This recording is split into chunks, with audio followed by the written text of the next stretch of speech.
স্যাটার কুমড়োর ঘ্যাট, sorry, স্যাটার chicken স্যাটে সেদিন বানিয়েছিলাম।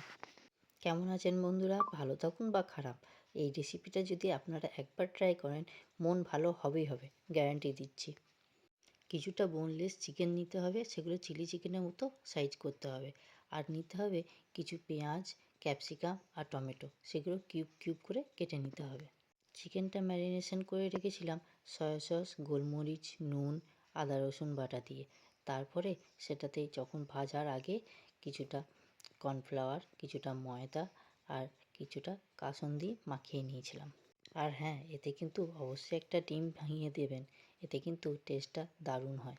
তারপর ওই চিকেনগুলোর সাথে সবজিগুলোকেও একসাথে মাখিয়ে নিয়েছিলাম, যাতে সবজিগুলোর মধ্যেও মশলাটা যায়। তারপর এই স্টিকের মধ্যে সব সুন্দর করে গেঁথে নিয়েছি। আপনারা আপনাদের ইচ্ছে মতো করে সাজিয়ে নিতে পারেন।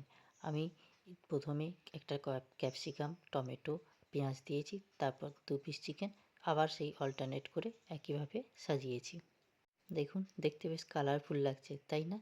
তারপর একটা ননস্টিক প্যানের মধ্যে বেশ খানিকটা তেল দিয়ে এগুলোকে ফ্রাই করেছি। প্রথমে ভেবেছিলাম শ্যালো ফ্রাই করব, কিন্তু পরে ভাবলাম না, ফার্স্ট টাইম করছি যখন ডিপ ফ্রাই করি, নয়তো টেস্টটা কেমন কী হবে এই ভেবে। ছুটির দিনে বাড়িতে চিকেন আনলে সাধারণত ঝোল নয়তো কষা হয়, কিন্তু এই সলিড পিসগুলো আমার ঠিক ভালো লাগে না। তখন আমি ওখান থেকে সলিড পিসগুলো কয়েকটা বেছে রেখে দিই, আর পরে এরকম কিছু না কিছু একটা বানানোর চেষ্টা করি।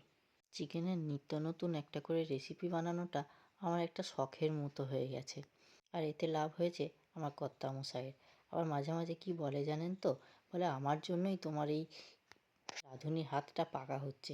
আমি যদি খেতে না চাইতাম তাহলে তুমি কি বানাতে? তো আমি খেটে খুঁটে বানাচ্ছি আর ক্রেডিট নিচ্ছে কর্তামশাই, এটা কি হয়?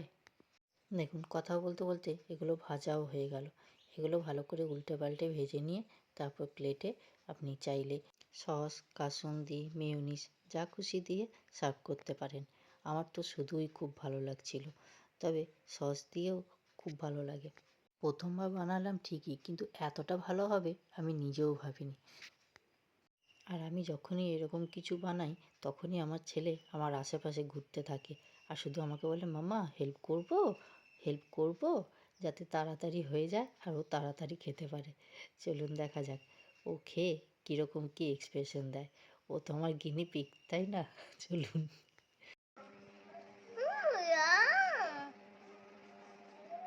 ভিডিওটি কেমন লাগলো অবশ্যই কমেন্ট করে জানাবেন কিন্তু। ভালো থাকবেন। টাটা।